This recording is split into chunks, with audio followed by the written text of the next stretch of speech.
Жогорку кеңештин эл аралык иштер, коргоо жана коопсуздук боюнча комитетте чек ара маселеси боюнча өкмөттүн кезектеги отчетун укту. Адаттагыдай эле өкмөт мүчөлөрү журналисттерге бул темада комментарий берүүдөн качып жатышты. Бул маселе бизде өзүңөр билесиңер, жашыруун тартипке кирет, ошол үчүн прессасы жок өтүштү сураган элем. Маселени журналисттердин катышуусу жок талкуулайлы деген сөздү вице-премьер-министр кайра айтып жатты. Акыркы учурларда чек ара маселелери боюнча сүйлөшүүлөр жабык каралууда.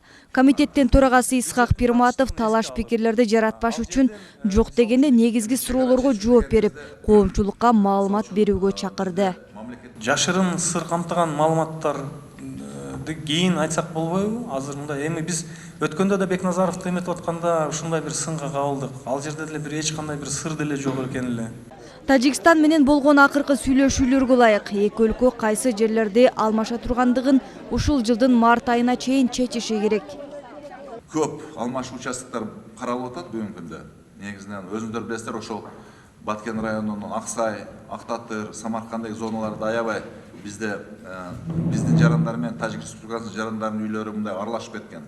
Кээ бир жерлерде шахмат түрдө болуп калган. Ошону алмашуу жолу менен мындай иретке келтирип, Кыргыз Республикасы, Тажик Республикасы деген маселени коюп келатабыз. Өкмөт өкүлдөрү депутаттардын бир катар суроолорун мамлекеттик сыр деген шылтоо менен жоопсуз калтырышты. Эл өкүлдөрү талаш маселени чечүү үчүн чек араны жок дегенде 10 күнгө жаап турууну сунуштап, буга өкмөттүн эрки жетеби деген суроону кабыргасынан коюшту. Бир ай болбосо, бир жума 10 күнгө жапканда бир жылыш болот эле да. Мен буга чейинки комитеттердин отурумунда айтканмын. 14-жылы ошондой биз практика жасаганбыз. Жапканда ошондо сүйлөшүүгө даяр болушкан. Менин түшүнүгүм боюнча чек ара кызматынын бүгүнкү күндөгү акыбалы бул максатты ишке ашырууга таптакыр жетишсиз. Штаттык бирдиги да жетишсиз, каржылоосу дагы жетишсиз. Ошондой эле башкы штабтын штаттык бирдигин кыскартып, аны чек ара аймагына көчүрүү сунушу айтылды.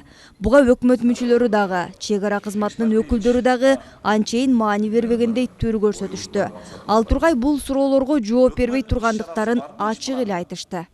Бүгүнкү акыбалда куралдуу күчтөрү оргштаттын мероприятиялар менен до предела оптимизированы.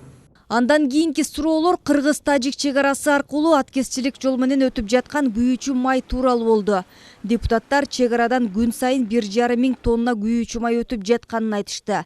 1,5 миң тоннага чейин күн өтөт деп атат да. Бул ким крышасы? Кантип силер ошого уруксат берип атасыңар өткөрүнгө? Силер да кызыктарсыңар ошого. 1,5 канча дедиңиз? Азыр мына ага чейин Исак Айтбаев айтып өттү. 1,5 миң тоннага чейин жүк өтөт дейт. Ким ушулардын крышасы? Силер өзүңөр аралашкансыздар. 1,5 миң тонна өтөт дегенге мен кошулбайм. Эмне дегенде көзөмөл өткөрүү жайлары бар. Кызыл Бел көзөмөл өткөрүү жайы, Кайрагаш көзөмөл өткөрүү жайы, жана кайтылып аткан Сүлүктүнүн көмүрү Кайрагаш көзөмөл өткөрүү жайынан өтөт.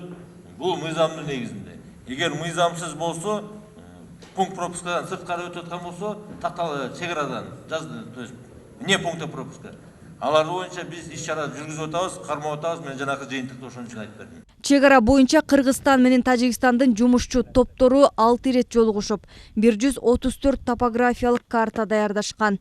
120 чакырымдан ашык жер жөө басып чыгып изилденип, 114 чакырым жер бардык карталар боюнча туура келери аныкталды. Ушундан улам Тажикстан менен 114 чакырым жерди бекиткенге шарт бар.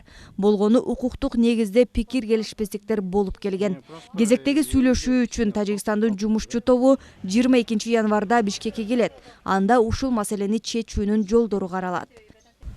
Адина Досумбетова, Эрмек Райымбеков, Нью ТВ.